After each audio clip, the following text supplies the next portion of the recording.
YouTube, this is Necrostevo, and you're watching one of my narrated Wi-Fi battles. Uh, if you notice from the team preview there, I'm running a sand team, and that's a little bit contrary to my normal style, so we'll see how this goes.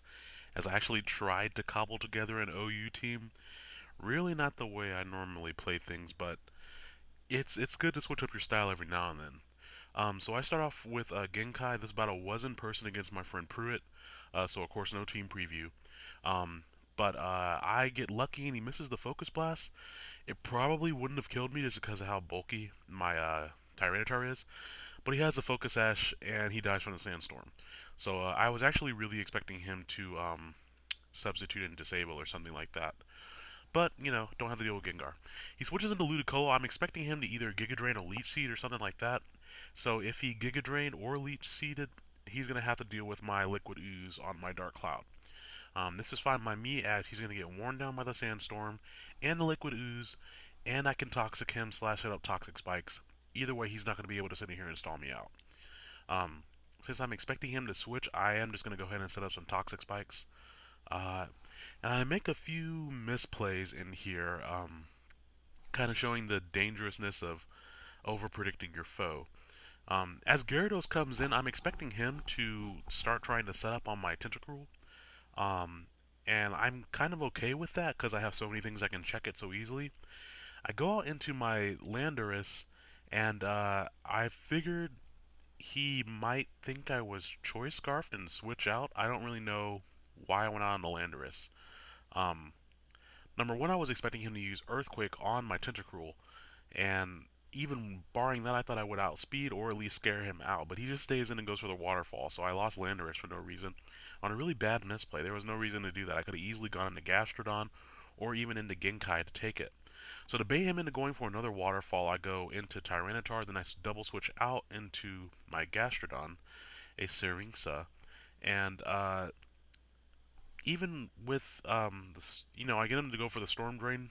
I get the Storm Drain so I don't take damage, and he takes a little bit more Sandstorm. But now I can at least whittle him down with Toxic, which is nice. Um, and since he's playing pretty predictably with the Earthquakes, he doesn't really have any reason to overpredict, I guess, because he's in a very good position. So I'm just going to switch around a little bit here to kind of make him wear down to the point where I can take him out in one hit.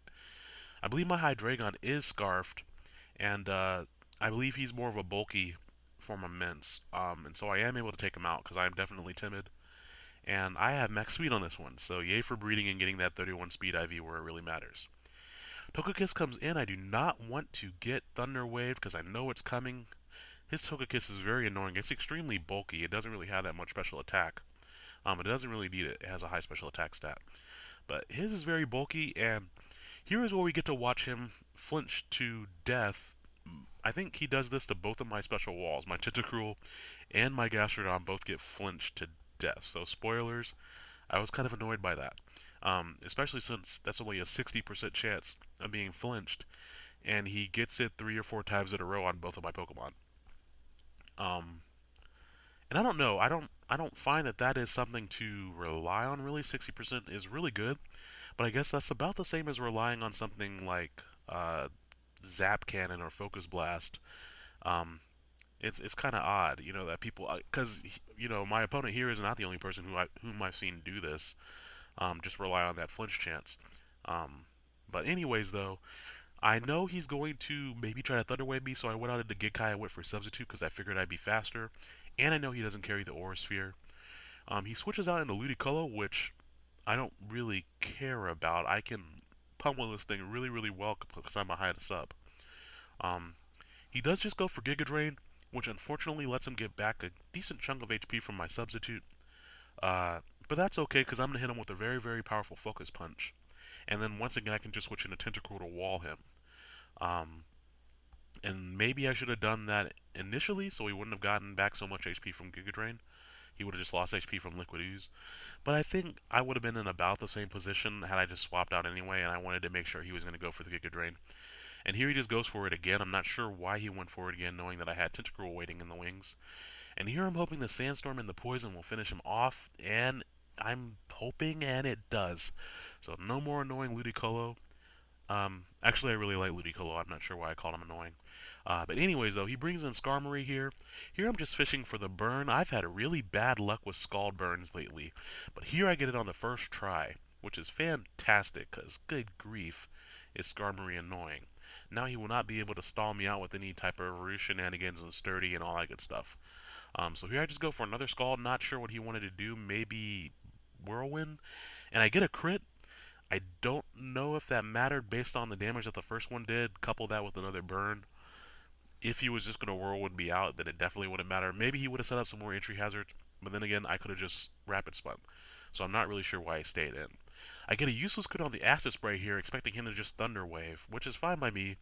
Acid Spray is going to make him so that he's not quite so bulky and a lot more pliable to push around. I really like carrying Acid Spray on Tentacruel because special walls that come in against it, um, normally they aren't able to damage Tentacruel too badly, and then I can force them out with a combination of acid sprays and them not really wanting to take special hits too well after that special defense drop. As I said earlier, rather, he is going to flinch my Tentacruel to death if I leave it in here, so I'm just going to switch out, expecting him to go for the Air Slash. Unfortunately, I don't have anything that can hit that thing very hard, but I do have that special defense drop on him, so if he stays in here, I'm going to be able to hurt him pretty badly with the special attack. So hopefully he stays in. He does. Is this timid Dragon Pulse going to be enough to kill him? Not even close. I was really disappointed by that damage, and my Golbez, the Hydreigon, goes down. So, Hydreigon, excuse me. So I was really disappointed with that damage. That means if it had doubled, I wouldn't have even have done half. So now all I have left is Tentacruel, Alakazam, and I think Golbez. No, not Golbez. He just died. Genkai, the Tyranitar.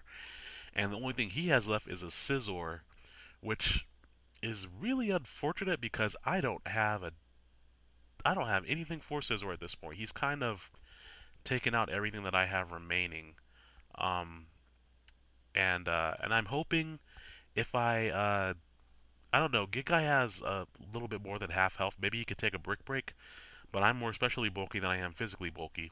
I did have the flamethrower, but I didn't get a chance to use it. So my last hope is Alakazam's Focus Blast. I do have a Life Orb. This is timid Alakazam though, not modest. I have another Alakazam that is modest. Um, so here I just am hoping I can take it out, and min-max damage kind of bites me right there, because I did have a chance to take him out. Um, but unfortunately I'm not unable to, and then he kind of rubs the dirt in my face at the end with the critical hit, the completely unnecessary critical hit. But I did enjoy that match. It was a nice change of pace to try to do a real team. But this really isn't my style of battling, really. It was fun, though. I really like a lot of Pokemon on this team. I am trying to build an OU team kind of from the ground up using my favorites that can be viable in OU. The last time I did that in last gen, I had a team that went about 23 and 4 in Wi-Fi battles. So we'll see how that turns out. I hope you all enjoyed the match, and you guys be looking out for that Black and White 2 info. There are a lot of leaked pictures from Koro Koro. Be sure to go check them out on Cerebi.com. A lot of that information is really, really cool. I, for one, am very excited about Giovanni and a few of the other gym leaders and champions making a return. I'm a little bit confused on things like Landorus, Tornadus, and Thundurus getting form changes. So if you guys have any thoughts on those, particularly which of the leaked information that you've seen is most exciting to you, I'll be interested to hear it. Um, Other than that, I have a podcast that I am starting with my girlfriend Tiara, and I will link that in the description. So you guys be sure to go check that out as well. It's kind of a guy-girl relationship podcast on gaming sort of thing. So be sure to go check it out and let me know what you guys think. You'll have a great, great weekend, and I will talk to you all later. Bye now.